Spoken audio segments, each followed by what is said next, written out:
Welcome to middle education topper series 2024 में आप सबका स्वागत है।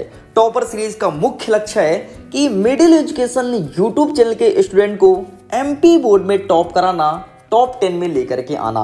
जैसे कि आप सबको पता है कि पहले ये टॉपर सीरीज पैसे में होना था, मतलब 100 रुपये आपको पे करना पड़ता और जाकर के आप टॉपर सीरीज को ज्वाइन कर सकते थे। लेकिन फाइनली अब ये आपके सामने टोटल फ्री वीडियो होने जा रहा है, तो फायदा तो उठा लो, क्योंकि डेफिनेटली अगर मैं इसका पेड कोर्स करता तो कुछ तगड़ा कंटेंट देता, एंड वही कोर्स अब टोटल फ्री में दे रहा हूं, मतलब आपके पैसे भी नहीं लगे और कंटेंट भी तगड़ा। देखिए, टॉपर सीरीज का वीडियो नंबर 2 होने जा रहा है।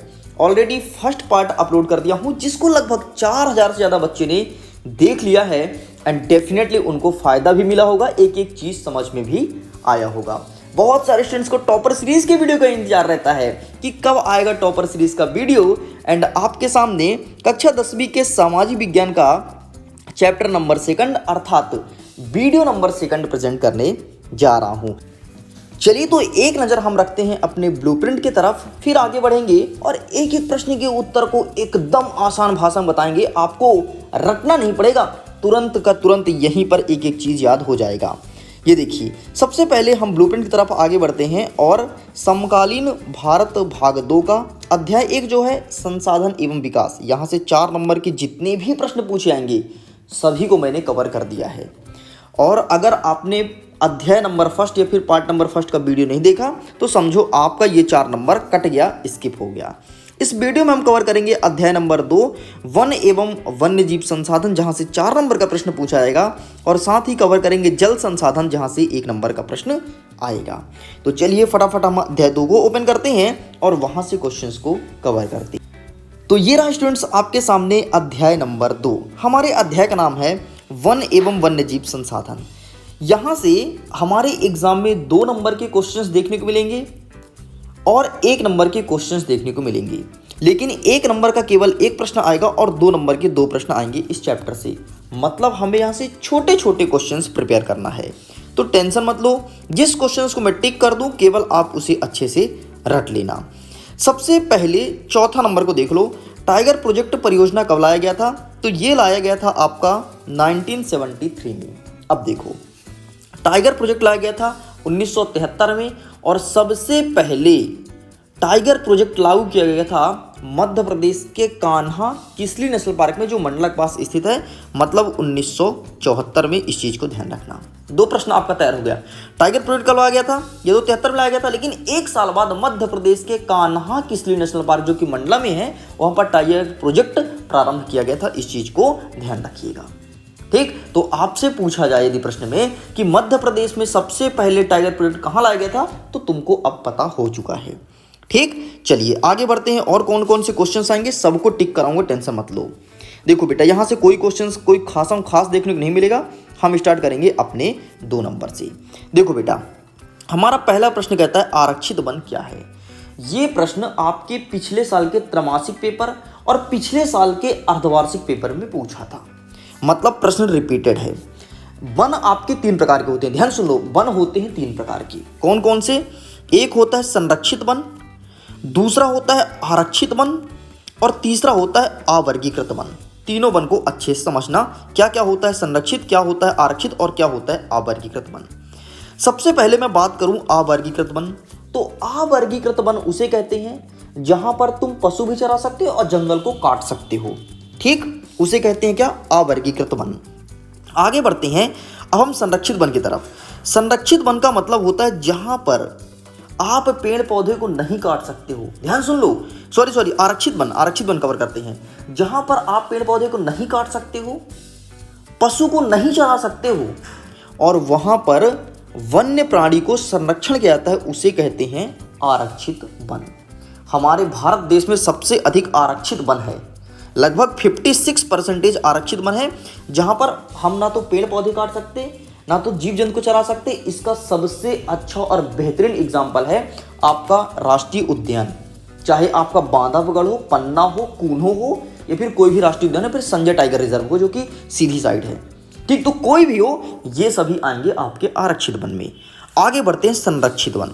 संरक्षित वन का मतलब होता है जहां पेड़ पौधे तो काट सकते हो लेकिन ज़्यादा कोई दंड का प्रावधान नहीं है। जैसे हमारे गांव के आसपास कोई पेड़ पौधा रहता है हम काट लेते हैं, हमारे यहाँ फॉरेस्ट गार्ड आता है बोलता है पेड़ क्यों काटे हो, हमारा जो कुल्हाड़ी होता है वो छुड़ा लेता है। तो उस प्रकार के बनाते हैं संरक्षित वन में। मुझे उम्मीद है कि तीनों चीज़ दिमाग में आया होगा। एक बार और सुन लो। आवर्गीकृत वन मतलब ऐसे वन जहाँ पर तुम पेड़ पौधे काट सकते हो, पशु चरा सकते हो और चीज़ कर सकते हो, उसे कहेंगे आवर्गीकृत वन। फिर उसके बाद थोड़ी और कठिन आता है संरक्षित वन, जहाँ पर पेड़ पौधे काट सकते हो लेकिन आपको छोटा मोटा दंड मिलेगा। जैसे कुल्हाड़ी छुड़ा ली, आपको 2 तमाचा मार दिया है ना, 1 चनकट मार दिया, आपको गाली दे दिया, ऐसे दंड मिलेंगे। लेकिन आज आरक्षित वन में ना तो आप पेड़ पौधे काट सकते, ना तो पशु को चरा सकते, और अगर पेड़ पौधे काटे ना तो आपको इतनी लंबी सजा होगी कि क्या ही बोलें। 10 साल 15 साल जेल में हुए एक पेड़ के काटने की वजह से। इसे कहते हैं आरक्षित वन।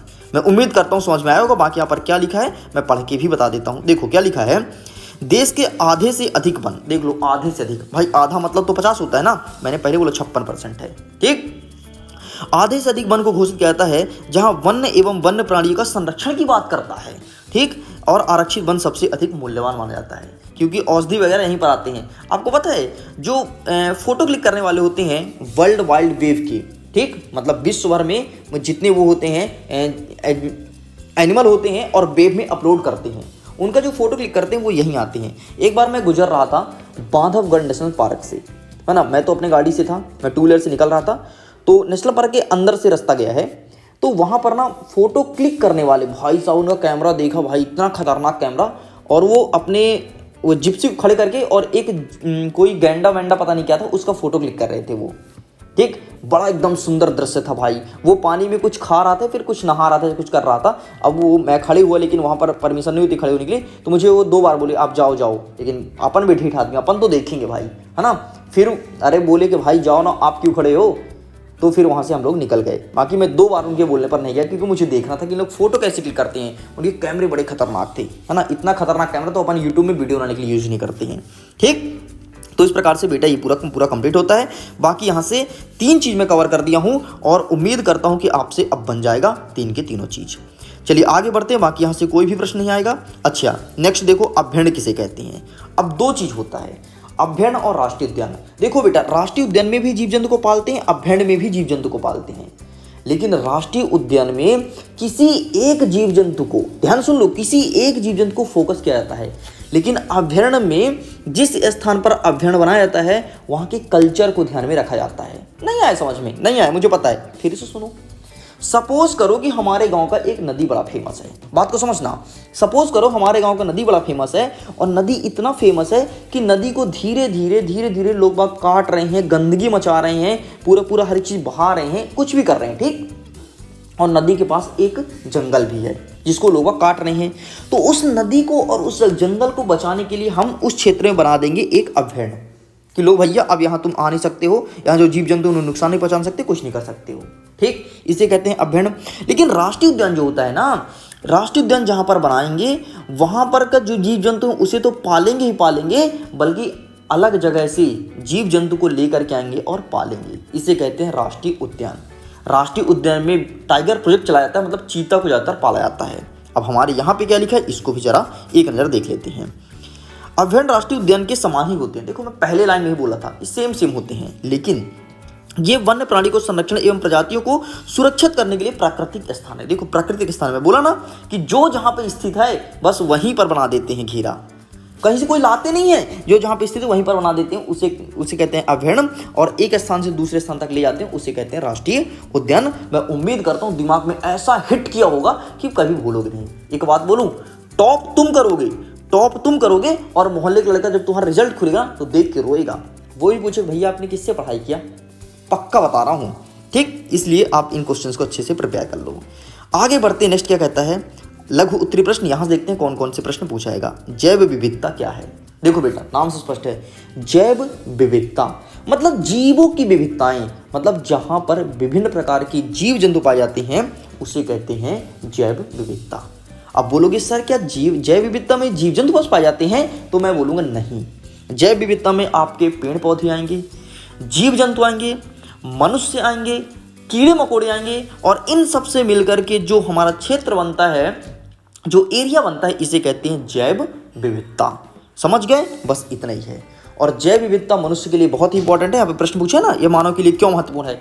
यह मानव के लिए इसलिए महत्वपूर्ण है कि मनुष्य एक दूसरे पर निर्भर है, चाहे भोजन के लिए हो चाहे कोई कार्य के लिए। मैं एग्जांपल दूं आपको, सपोज करो हम भोजन के लिए किस पे निर्भर हैं भाई? अगर हम मांस खाते तो हम मुर्गी पे, अगर हम बकरा खाते तो बकरा पे, अंडा खाते तो अंडा पे निर्भर है ना।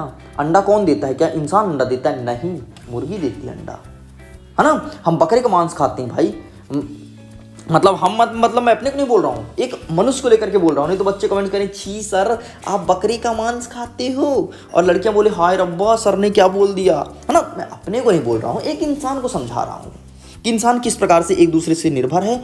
इंसान के लिए बहुत ही ज़्यादा इंपॉर्टेंट है। अरे भाई हम जो शहद पीते हैं, जो शहद बड़े प्यार से इतना महंगा है और बड़े आराम से चाटते हैं, फिर क्या शहद मिल गया, जन्नत मिल गया। अरे बेटा वो मधुमक्खी का थूक है, थूक। हाँ सच कह रहा हूँ, थूक है, उसे अपन बड़े प्यार से खाते हैं, है ना। अच्छा गलत, उसका थूक है ना, थूक तो गंदी चीज़ होती है, लेकिन अपन क्यों खाते हैं? क्योंकि अपने को फायदा करता है। जैसे जो आपका दही है, दही में पाया जाता है लैक्टिक अम्ल। लैक्टिक अम्ल मतलब खट्टा, खराब हो गया भाई, कोई चीज़ खराब होता है तो जाके खट्टा होता है ना। वो भी खट्टा हो गया, लेकिन वो शरीर को फायदा करता है, इसलिए हम उसे खाते हैं। और रोटी सड़ जाए तो अपन नहीं खाते, क्योंकि वो फायदा नहीं करेगा, वो फंगस होते हैं, नुकसान करते हैं शरीर में। समझ गए बेटा, इस प्रकार से जैव विविधता इंपॉर्टेंट है। बाकी आंसर यहाँ पर लिखा गया है, आप इन्हें पढ़ सकते हैं। एक चीज बताऊं, जो यहाँ पर समझा रहा हूं परीक्षा में वही याद रहेगा। ये है टॉपर सीरीज का फायदा, इसलिए बोलता था टॉपर सीरीज लेकर के आऊंगा, एमपी बोर्ड में टॉप कराऊंगा। एंड फाइनली लोग टॉप कराने के लिए एक एक चीज बता रहा हूँ, डाउट लेकर आऊं। वीडियो कितना भी लंबा हो जाए मुझे मैटर नहीं करता भाई, टॉपर सीरीज है, टॉप कराऊंगा, देख लेना, पक्का है वादा। और सब विषय लेकर के आऊंगा। अब देखो बेटा, मैं आपसे 3 चीज वहां पे बताया था, आरक्षित वन, रक्षित वन और अवर्गीकृत वन। तो रक्षित वन को ही बोलते हैं संरक्षित वन, ध्यान रखना। अब मैं ये चीज क्यों बताऊं ये चीज, वहां पर मैंने डिस्कस कर लिया, आप देख सकते हो यहाँ पे लिखा गया है। और देख लो 2023 में पूछा भी गया था। ये होता है टॉपर सीरीज के वीडियो देखने से फायदा। इस साल टोटल फ्री है, नेक्स्ट ईयर ये पेड हो सकता है, बहुत ज़्यादा प्रोबेबिलिटी चांसेस है कि पेड जल्दी ही ले आऊँगा। ठीक है, इस साल भी पेड होना था, लेकिन भाई बहुत सारे बच्चों कमेंट्स आए कि सर मैं पैसे नहीं पे कर पाऊंगा, sir I am very poor man. And finally यार मिडिल एजुकेशन बोले लो ना फ्री में, भाई क्या दिक्कत है, बस पढ़ाई करो यार, है ना। और इस वीडियो को उन गरीब बच्चों तक फैलाओ यार, जो पैसे नहीं दे सकते और पढ़ाई नहीं कर सकते हैं, उन तक फैलाओ टोटल फ्री में। ऐसा वीडियो पूरे यूट्यूब चैनल में तुमको कहीं देखने को नहीं मिलेगा, खासकर एमपी बोर्ड में। आगे देखते हैं, वन एवं वन्य जीव संसाधन के प्रकार एवं वितरण को बताओ। तो वन मतलब तुमको पता ही जंगल होता है, और वन्य जीव संसाधन मतलब जो जंगल में रहते हैं उनकी बात कर रहा है। ठीक है, तो लीजिए बेटा, इनको हम डिस्कस नहीं करेंगे, इनको हमने अच्छे से समझा दिया। बाकी दीर्घ उत्तरीय प्रश्न यहाँ से आएगा नहीं, आप इन्हें स्किप कर सकते हैं। लेकिन कुछ क्वेश्चंस ऐसे हैं जो 1 नंबर या 2 नंबर बन सकते हैं। देख लो, वन्य प्राणी संरक्षण क्यों आवश्यक है? आखिरकार क्या जरूरत है कि हम वन्य प्राणी की संरक्षण को वन्य जीव को संरक्षित करें? हमें क्या जरूरत है कि हम शेर को बचाएं? हमें क्या जरूरत है कि हम सांप को बचाएं? हमें क्या जरूरत है कि हम पक्षी को बचाएं? एक चीज बताऊं, हमारे जैव मंडल के लिए, हमारे जैव विविधता के लिए वन्य जीव संरक्षण अत्यंत आवश्यक है, क्योंकि एक दूसरे पर निर्भर रहते हैं और एक दूसरे पर निर्भर होकर के ही हमारा जीवन आगे बढ़ता है। एग्जाम्पल फिर से दूं एग्जाम्पल। देखो, घास को खाया टिड्डे ने, टिड्डा किस पर निर्भर हो? घास पर। टिड्डे को खाया बड़े कीड़े ने, मतलब पक्षी ने। पक्षी को किसने खाया? पक्षी को खाया मनुष्य ने, और मनुष्य को किसने खाया? मनुष्य मर गया तो मनुष्य को खाया अपघटक ने। इस प्रकार से देखो एक दूसरे पर निर्भर है ना। अरे ऐसे कितने सारे एग्जाम्पल, लाखों करोड़ों एग्जाम्पल हैं। इसलिए वन्य जीव प्राणी संरक्षण आवश्यक है। एक बात बताओ यार, अगर इस संसार में सांप ना होते तो क्या होता? जरा सोचो। आप अपने घर में अपने दादी से, अपने बब्बा से प्रश्न पूछेगा या फिर किसी बड़े से, और कमेंट सेक्शन में लिख करके बताना, अगर सांप ना होते तो क्या होता? मैं आपको 1 वर्ड बताऊं, अगर सांप ना होते ना तो पूरा मेगा बायोडाइवर्सिटी चेंज हो जाता। क्यों?